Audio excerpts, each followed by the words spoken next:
नमस्कार, मैं निकिता वर्मा। आप देख रहे हैं मधेपुरा न्यूज।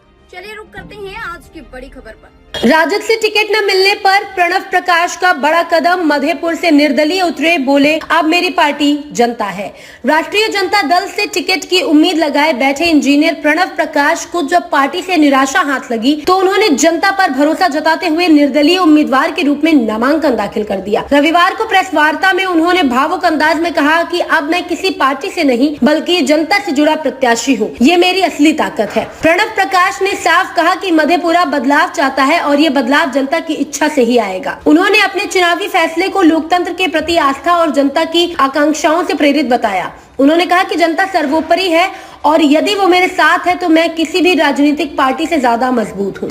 उन्होंने बताया कि पिछले 9 महीने में 32 से अधिक जनसभाएं कर चुके हैं और लगातार दलित, पिछड़े और वंचित वर्गों की आवाज बुलंद कर रहे हैं, लेकिन इसके बावजूद पार्टी ने उन्हें नजरअंदाज किया। प्रणव प्रकाश ने कहा कि ये नामांकन सिर्फ मेरा नहीं, मेरे कार्यकर्ताओं और मधेपुरा की जनता का है। उन्होंने आगे कहा कि उनका चुनाव प्रचार स्वच्छ मुद्दों पर आधारित और जातिवाद मुक्त होगा। राजनीति में धन, बल और टिकट वितरण में पारदर्शिता की कमी को लेकर भी उन्होंने गहरी चिंता जताई। उन्होंने जनता से अपील की कि जात पात से ऊपर उठकर योग्य प्रत्याशी को चुना जाए। पूर्व प्रधानमंत्री चौधरी चरण सिंह का हवाला देते हुए उन्होंने कहा कि अगर कोई पार्टी आपको गलत प्रत्याशी देती है तो उसे हराकर वापस भेजिए। उन्होंने मधेपुर की जनता से पूछा कि क्या मैं आपका योग्य प्रतिनिधि हूं या नहीं, ये फैसला अब आपके हाथ में है। गौरतलब है कि आरजेडी ने इस बार प्रोफेसर चंद्रशेखर को ही मधेपुरा सीट से उम्मीदवार बनाया है। ये लगातार चौथी बार है जब उन्हें टिकट मिला है, जिससे पार्टी के भीतर असंतोष गहराने लगा है।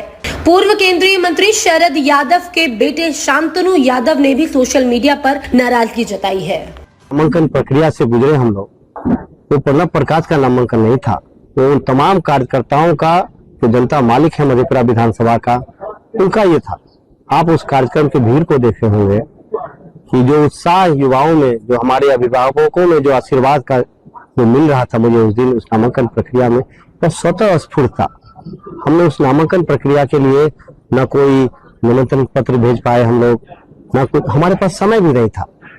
लेकिन वो नामांकन प्रणव प्रकाश का नामांकन नहीं था, तो उन तमाम युवाओं के उम्मीद का नामांकन था, उन अभिभावकों के विश्वास का नामांकन था।